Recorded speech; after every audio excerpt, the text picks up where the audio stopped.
But that digression won't affect those that are already in the scheme. Now, in terms of interaction with other policies, for the zero carbon homes, the occupants or developers can receive feed-in tariff and also the incentive under the zero carbon homes. And also, indeed, with CERT and CESP. I can't give you the details of this, but provided additionality can be shown, you can actually claim the feed-in tariff. But the CRC, the carbon reduction commitment, you can't claim the zero carbon nature of renewable electricity generation if you also claim the feed-in tariffs or indeed the renewable obligation certificates. Now, I'm going to say that again because I was at a conference and actually I've seen two unfortunate people who've heard, this is their second time they're hearing this, who were at that conference, and I think there was fairly wide-scale sort of surprise that this was the case, that if you have an on-site, if you install, say, a wind turbine or a PV panel on a site that's encompassed by the carbon reduction commitment, if you claim the feed-in tariff, or ROCs, which you would do, because it doesn't make sense not to financially, you would actually have to count all the electricity that you consume from that installation as having the average grid carbon mix. So however many grams per kilowatt hour as per the average that you get from grid electricity. Now, there's been a few other changes proposed to the carbon reduction commitment in the comprehensive spending review, such that the benefits won't be recycled, or the payments won't be recycled back from the allocations that people have to buy. So it's turning more into a carbon tax. And I'm hoping that there might be scope for actually revisiting this, because we at the REA just feel this is a very counterintuitive thing, and it doesn't really engage those who need to be thinking about on-site renewables in the full picture there. It's counterintuitive and off-putting. And just for information, the Committee on Climate Change also proposed the same treatment for the renewable heat incentive. In other words, if you have a renewable heat installation on site, that you should somehow count some average carbon emissions from that if you claim the renewable heat incentive. But as there's no grid mix to base an average on, I've no idea how that would be done, but we don't think it's a good idea.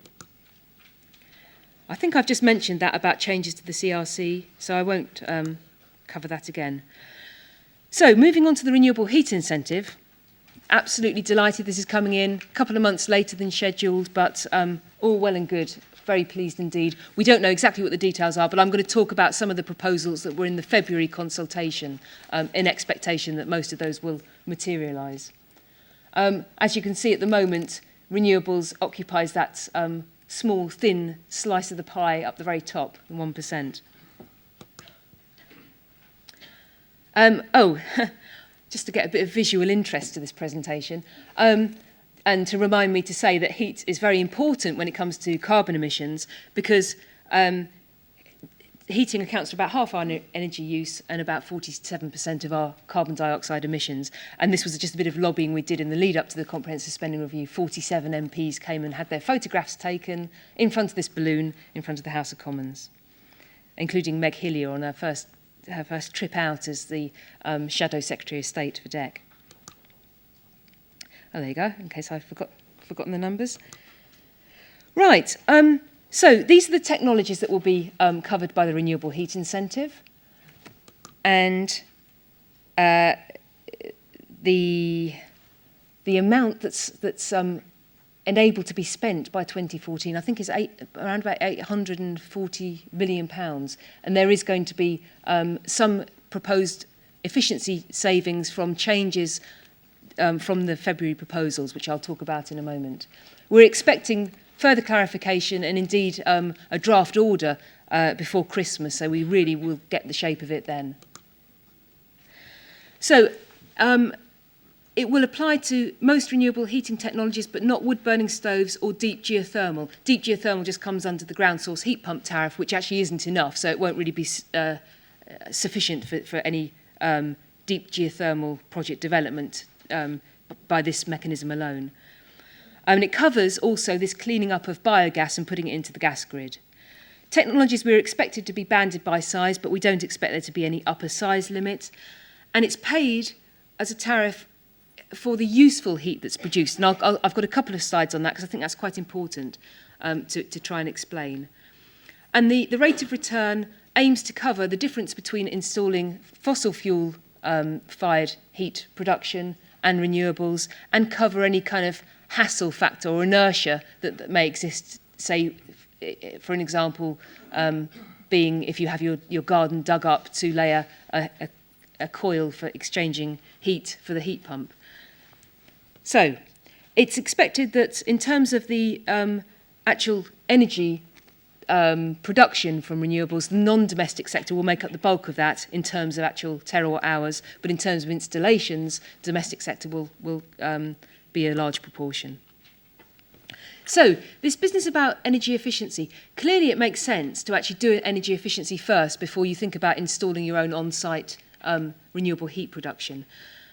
But the proposals were not to actually mandate that you actually have to do those energy efficiency installations and then demonstrate you have, tick a box or something, but actually just provide the incentive to do that, which I think is actually sensible policy making, but it does take a bit of explanation, which is why I'm going to go through it. Because if you don't do the energy efficiency measure first, it's not like electricity where you can simply export to the grid. You'll end up paying for a larger installation than you need to, and it'll cost you more to run. You won't get the desired returns from the tariff. So if you take a household, for example, these are the energy performance certificates that you see associated with houses now. The proposal would be to look at what that house could achieve if it undertook energy efficiency measures, and they pay the tariff based on it being achieving what's up there, band C, rather than band F. So you're encouraging those energy efficiency measures to be taken first. An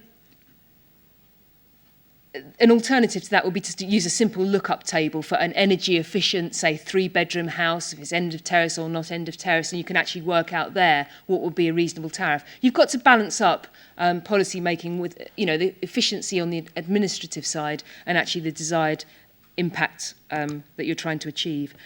For larger buildings, it is a bit more complicated because the display energy certificate doesn't really give you quite the information you need to actually look at what that building would be had all energy efficiency measures been undertaken. So it may be that you have to look at historical energy consumption or take a more bespoke approach, but this is all kind of work in progress at the moment.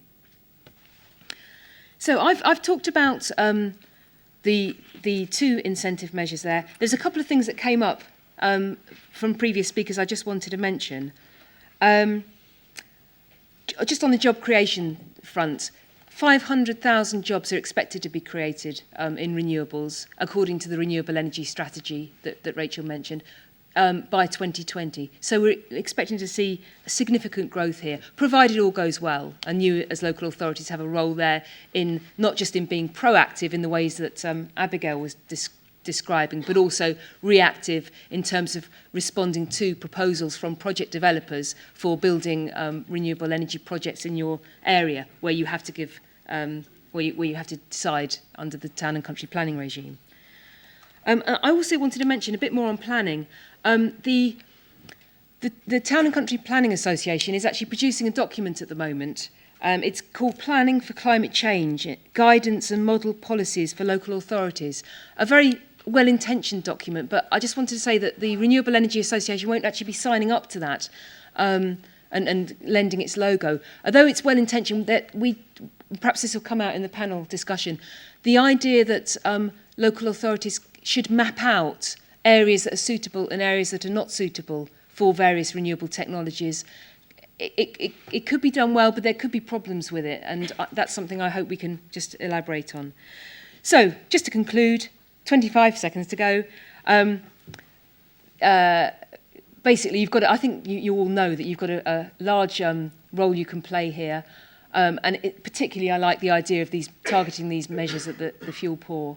And if you want to know more about the renewable energy measures that I've just talked about, the REA runs training courses, quite detailed training courses on the renewables obligation that I haven't really talked about, the feed-in tariff and the renewable heat incentive. So do look to our website and book up for those courses if you want to learn more.